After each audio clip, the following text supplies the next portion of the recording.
नमस्कार साथीहरू, आज म सर्लाही जिल्लाका नदीहरूको बारेमा लिएर आएको छु। साना तथा ठुला नदीहरू कति छ त्यसको बारेमा सानो जानकारी लिएर आएको छु।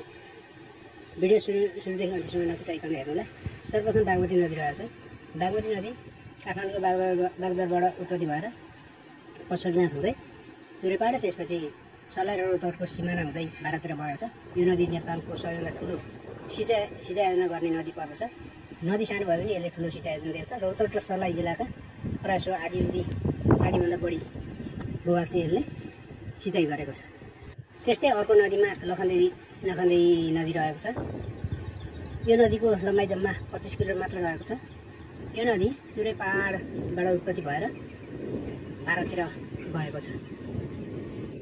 यो नदी अन्य सानो नदीहरू मिलेर बनेको छ, जस्तै नारायण, मदा, बामन्ती, दाइने, कत्रोल, चापिनी, कोठी, गुमी आदि नदीहरू मिलेर यो नदी बगेको छ।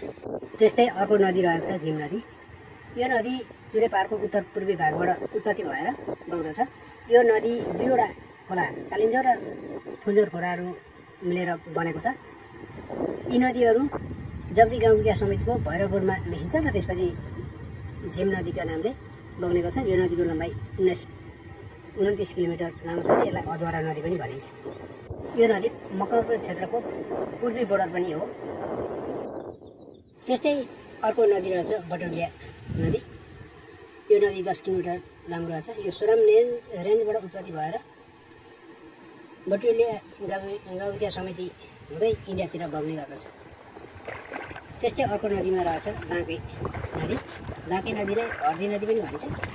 मौतर जिल्ला र सर्लाही जिल्लाको सिमाना छुट्याउने पूर्वी सिमाना छुट्याउने नदी हो यो। सर्लाही जिल्लामा अन्य नदीहरू पनि रहेका छन्, साना नदीहरू।